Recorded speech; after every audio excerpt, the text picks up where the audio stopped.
Hola, hoy vamos a analizar en este vídeo la Segunda República Española, que se inicia en 1931 y termina poco después del final de la Guerra Civil. Tradicionalmente, la Segunda República se ha dividido en tres grandes periodos: el bienio progresista, el bienio conservador y el Frente Popular. Aunque también se analiza siempre un periodo intermedio, el inicio de la República o el gobierno provisional, que va desde el final de la monarquía al inicio del bienio progresista. Vamos a analizar este periodo, los inicios de la Segunda República. Desde que Primo de Rivera dimite, con el fin de la dictadura, hasta que se intenta volver a la normalidad y aparecen las elecciones de abril de 1931, ese periodo se conoce como dicta blanda, que es un intento de volver a la normalidad que consistía básicamente para los partidos tradicionales en volver al sistema de la Restauración. Pero durante la dictadura y en este periodo de la dicta blanda, los partidos de izquierda y republicanos se ven reforzados por el fracaso de la dictadura y el fracaso del rey al apoyarla, y firman el Pacto de San Sebastián exigiendo el final de la monarquía y el inicio de un nuevo sistema republicano. En esas elecciones municipales, que son las primeras que se convocan el 12 de abril, el resultado es bastante equívoco, porque aunque los republicanos no tienen mayoría, todo el mundo considera, por lo que había pasado tradicionalmente en las elecciones españolas, que es un triunfo bastante grande porque consigue pues casi la mitad de los votos. Esto supone que ante el reconocimiento de la derrota de los partidos monárquicos, se proclame la República en muchas ciudades y Alfonso XIII empiece su exilio. Eso provoca la formación de un gobierno provisional que sale de las fuerzas que habían firmado el Pacto de San Sebastián, republicanos de izquierda y Partido Socialista, y la convocatoria de elecciones que van a servir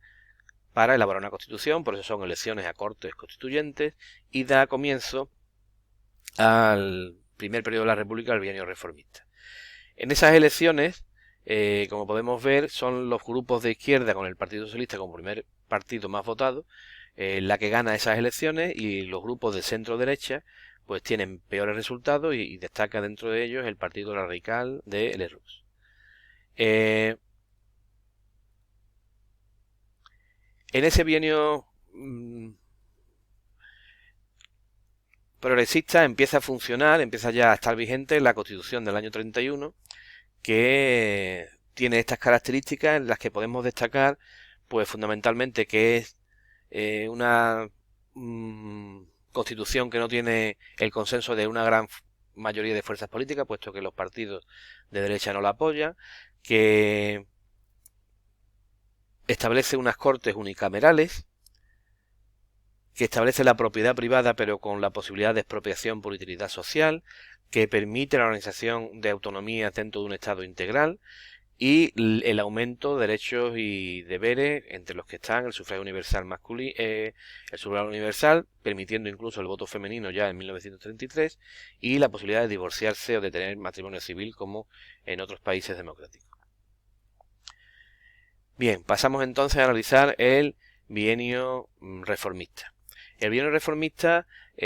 supone la aparición de un nuevo sistema político. Se elige presidente a Niceto Alcalá Zamora, que es representante de un partido de derecha, y el presidente del gobierno es Manuel Azaña. El gobierno lo forma republicanos de izquierda con apoyo del Partido Socialista.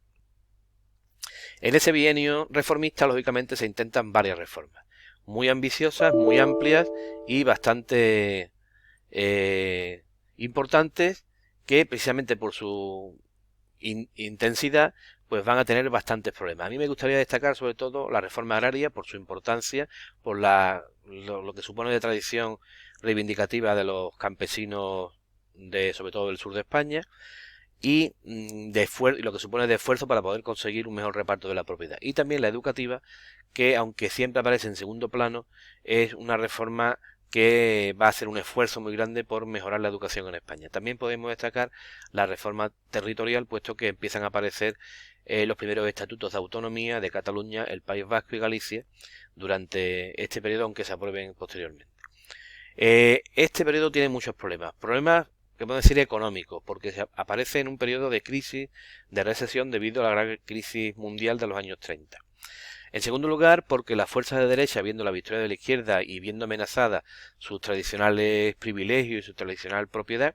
y riqueza y dominio del poder, se reorganiza y van apareciendo partidos que van a tener una gran importancia como la CEDA o partidos ya claramente fascistas como la ONS y la Falange que se unen en el 34. Dentro de este refuerzo podemos destacar pues el golpe de estado del general Sanjurjo del año 32, que no tuvo éxito, pero que demuestra claramente el deseo de las derechas tradicionales de acabar con las repúblicas desde su inicio. En esa situación de problemas y de una derecha que se organiza y de una esperanza de reformas y de cambios, los sindicatos se movilizan, se radicalizan, empiezan a exigir reformas rápidas y muy profundas que la república no es capaz de dar satisfacción y que por lo tanto provocan la consecuencia de una radicalización y de unos enfrentamientos y de una crisis de gobierno que va a provocar el final de este periodo y el inicio del bienio conservador. En las elecciones del año 33, que es cuando por primera vez votan las mujeres, gana la derecha y, como podemos ver, bueno, pues Niceto Alcalá Zamora sigue siendo el presidente de la República. En este caso, el presidente del gobierno deja de ser Azaña y empieza a ser Alejandro Lerroux.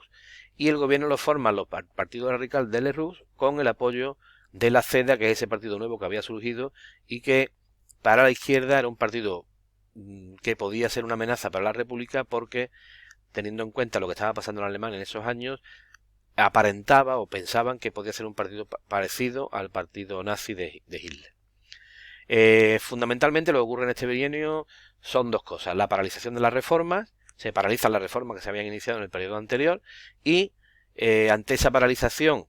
y la entrada de la CEDA en el gobierno en el año 34, los sindicatos y los partidos de izquierda organizan una huelga general que desemboca en lo que se conoce como la Revolución de 1934, con dos grandes focos: un foco nacionalista en Cataluña, se proclama la República Catalana, y un foco mucho más obrero y social en Asturias, que es el que dura más, el más violento y el que supone la aparición de una represión militar bastante fuerte en manos o a cargo del general Franco, que fue el encargado de reprimir la Revolución de Octubre. Toda esa inestabilidad, todos esos problemas, a todo eso se le añade una crisis entre los miembros del gobierno por problemas de corrupción y la necesidad de convocar elecciones por falta de apoyo del gobierno, que provoca la aparición del tercer periodo, el Frente Popular. El Frente Popular es un periodo corto, muy convulso, bastante interesante, porque podemos decir es la culminación de toda la evolución de la República. El Frente Popular, se conocen los frentes populares como la asociación o la coalición de partidos de izquierda, tanto republicanos como obreros, para conseguir el poder frente a la amenaza del fascismo que estaba pues en Europa en esos años, en Alemania, en Italia, en otros países europeos, acabando con las democracias mundiales y las democracias europeas. Además es una estrategia de la Tercera Internacional, de Stalin, del Partido Comunista Ruso, para conseguir influir y conseguir unir a la izquierda para